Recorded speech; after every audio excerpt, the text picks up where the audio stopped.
My boyfriend is driving me insane because he keeps hiding my stuff and then putting it back later, saying I must have just not seen it and that I'm causing unnecessary drama. Posted by you/Maminda Sinborbora. My boyfriend of 5 months moved in with me 3 weeks ago. He had some problems with his apartment, damp walls, and it needs to be renovated. Since my roommate is currently spending some time abroad, I told him it would be okay if he stayed at my place for 4 to 6 weeks, he'll be able to move back to his own apartment by then. So now we've been living together for 3 weeks, and things started out great. Jealousy had been a bit of a problem between us because we often go out separately, probably once a week, but coming home to the same apartment helped him get over his unjustified jealousy.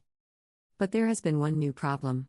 Now, this may seem petty at first, but I'm really at my wit's end with this one. Ever since he moved in with me, things have started disappearing and then reappearing a day later in the same place they were missing from. I'm talking about documents, small household items, and food. And it's not like losing keys and then finding them again somewhere else. I specifically look for something in a certain place where it isn't, only for it to be there the next day. For example, I like to take a chocolate bar with me to work in the morning, and for that, I normally keep a pack of chocolate bars at home. Shortly after he moved in, I woke up to find all the chocolate was gone. I asked him about it, and he said he didn't know anything about it. I came home only to find the chocolate bars back in the cupboard. I asked him again, and he said he didn't know anything about it. Maybe you just didn't see them in the morning. We're talking about a large pack with about 12 chocolate bars, how could I not see that? At first, I thought it was maybe some strange kind of humor, but he seems angry when I bring it up, and it's really starting to piss me off because, sometimes, the missing items belong to my friends, and I end up unable to return them on time. Other times, they're important documents I need for a specific day. Now, I have absolutely no idea what this is about. I am not crazy, I just don't understand it all. He gets really angry when I talk about it, saying I'm making this up just to cause drama. Why would I do that? I have no idea what's going on. Does anyone have any ideas? Relevant comments. Commenter. He's gaslighting you, you need to run. Ops response. Someone else used that term too. I looked it up on Urban Dictionary, but I'm not sure what it's supposed to mean. And why would someone do that? I mean, what's the goal behind it? Commenter 2. The goal is to make you think you're crazy so that you doubt your own sanity, while he remains in control of the situation and is always right because you are clearly insane. Commenter 3. To expand on this comment, it's a way to manipulate you and increase his control while diminishing yours. It sets the stage for an abusive relationship, manipulating the victim into dependency on the abuser, making them mentally uncertain or unable to leave the relationship, often financially trapped or without the means to escape. You may want to question his motives here. Would someone who cares about you, and who you supposedly care about, want to make you feel insane? What motive would he have for moving your things and then putting them back? Ops response. I don't know, this sounds really messed up. He's a nice guy, and, I don't know how to put it, he's not the most academic guy. This sounds like serious psychological manipulation. Commenter 4. You mean, you think he's a nice guy because his actions, before his most recent ones, have led you to assume so? How long did you know him before you started dating? Do you have a lot of mutual friends? Do you know any of his exes? Does he have a job? Does he stay inside all day? Ops response. I've known him for about 2 months. We met at a mutual friends party. I had just gotten out of another relationship and wasn't interested in dating, but he showered me with very romantic gifts, gestures, and letters, which I hadn't experienced with any of my exes, so we started going on dates about a month after we met. He wanted a relationship very quickly, and at some point, I thought, why not? He works at a gym, but only 6 hours a day, so he's not there all day by himself. He usually leaves the apartment 2 hours after I do and returns 1 to 2 hours before me. Update 9 days later. First of all, thank you all very much for your suggestions, advice, support, and concern. I've received multiple PMs asking if I was okay, and I really appreciate it. So, back to my situation. After reading all your comments and doing some research on gaslighting, I was really freaked out. Plenty of you pointed out other red flags in our relationship. It got me thinking, and more things came to mind that should have worried me a long time ago. Our whole relationship felt pretty rushed from the start. I didn't even want to date, but he showered me with romantic gifts, gestures, date ideas, and texts until I finally gave in. He was pretty upset when I didn't want to say I love you right away, when I didn't want him to meet my family immediately, when I insisted on using a condom, he said you don't trust me, and when I refused to book an expensive vacation with him. He was very jealous and didn't want me to go out without him, even though he went out with his friends all the time. He made me cancel plans to spend time with him and then stood me up. He logged into my Facebook and changed my relationship status one day after we started dating as a surprise. I was actually worried about that at the time but convinced myself he was just bad at making surprises. As one commenter pointed out, all the things that had gone missing were somehow connected to me leaving the house or meeting friends and family: a gift for my friend, the key to my parents' house, a borrowed USB stick, documents for an application for a semester abroad, which we had a huge fight about because he didn't want me to go, etc. After reading about gaslighting, I ordered a nanny cam. Unfortunately, the delivery took 4 days, but after just one day, I already knew I couldn't be with him any longer. I wanted him out of the apartment as soon as possible and with as little drama as possible. I told him that my roommate had gotten a really interesting job offer and would be cutting her vacation short to come home in a week, so he had to move out. He was pretty angry, but I told him there was nothing I could do. I also told him, as some of you suggested, that his landlord had to find him a place to stay and that he should call him. The next day, he told me he had talked to his landlord and could move back into his own flat the following weekend. The renovations hadn't taken as long as planned. At this point, I doubt the apartment ever had damp walls to begin with, but who knows? That evening, he asked if I wanted to move in with him because it works so well and you don't like your roommate anyway. I never even said that. I told him sure, I would move in with him in June. He was pretty excited about it. While waiting for the nanny cam to arrive, there was one more incident where something went missing: a book I had ordered for my dad on Amazon and planned to bring him the next day, or at least, that's what I told my boyfriend.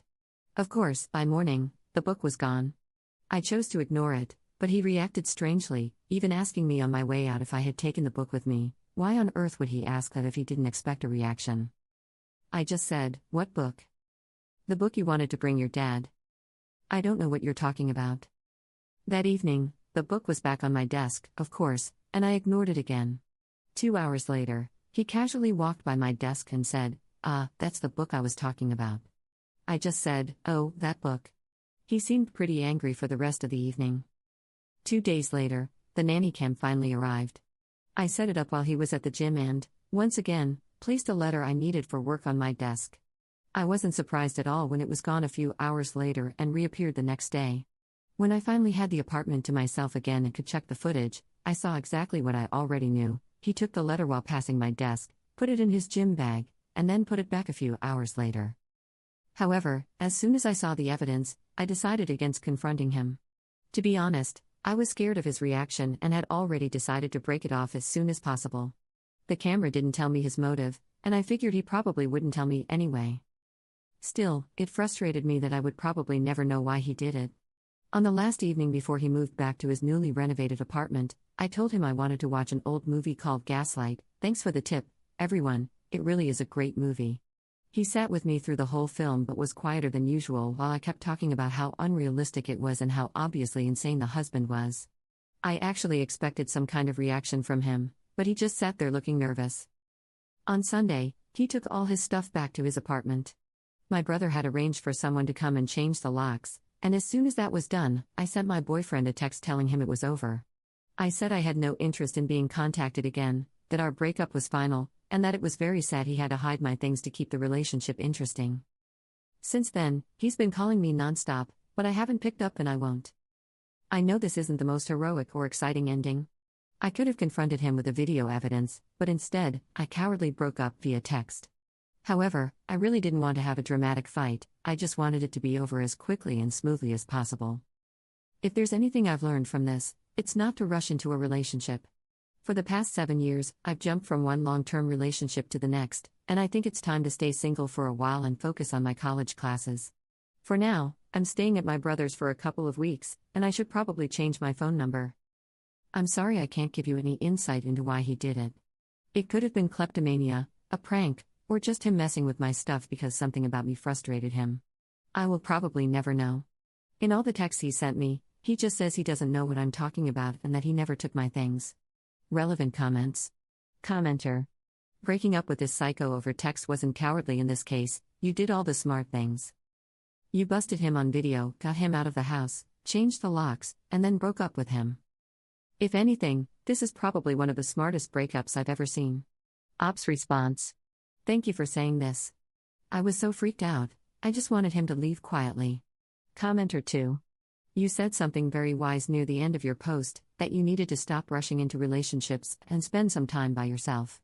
I learned, after many unproductive relationships, none of them were bad, they were just nothing special, that learning to spend time by myself and becoming comfortable with it made me a much happier and calmer person. It allowed me to approach relationships differently because I was no longer desperate for someone to be with, I was quite happy with my own company. Now, I only spend time with people who make me happy. I have no interest in friendships or romantic relationships that are stressful. Ops response. Exactly, I had a long talk with my brother and his wife, and they reluctantly told me that most, if not all, of my ex-boyfriends were some kind of douches and that they always had the feeling they held me back. So, I guess it's really for the best to focus on myself for a while.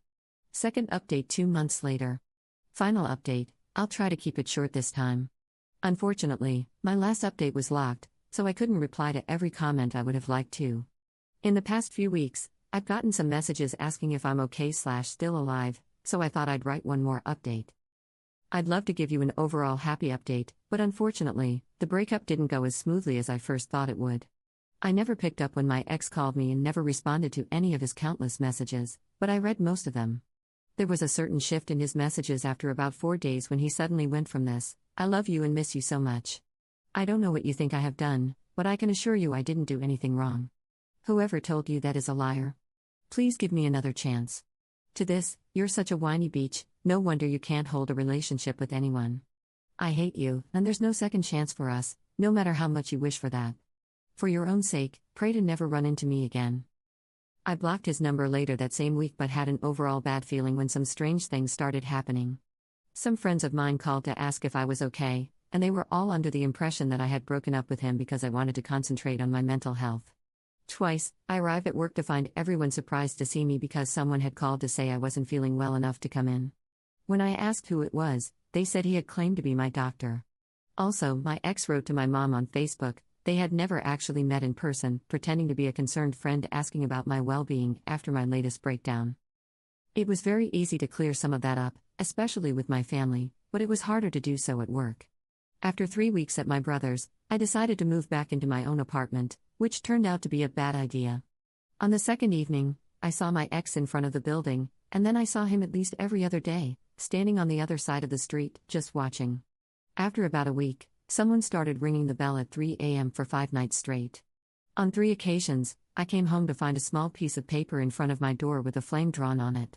It creeped me out so much that he somehow managed to get into the building. I grew more and more afraid to leave the apartment and finally decided to move back in with my brother and his family. My friend, whom I shared the apartment with and who is currently abroad, didn't take the whole situation well. She was furious when she heard that I changed the locks without telling her, and even more furious when I told her I'd be moving out because that wasn't what we had initially agreed upon. However, I just can't go back there. In hindsight, though, I probably should have involved her more in the process. I did ask her parents if it was okay to change the lock since it's their apartment, but I didn't speak to her about it. I feel really crappy about letting him stay in her apartment in the first place. I also went to the police to get a restraining order. I was surprised by how hard it is to get one. I needed not only evidence of him harassing me but also evidence that he was threatening my safety. However, after long hours and much patience from my sister-in-law, I finally got one. The bright side is that I got approved for my semester abroad, which starts in October. To avoid burdening my brother any longer, I will be leaving in August and maybe traveling around a bit. I'm already in a Facebook group with all the other exchange students who will be there next semester, and I think I certainly won't be alone. When I come back, I'll be looking for a small apartment on my own. I can't thank you all enough for opening my eyes after my first post here. I actually had no idea what was going on, even though I had a feeling that something was off. You guys saved me from a very abusive relationship, and every day, I'm grateful I got out of it soon enough.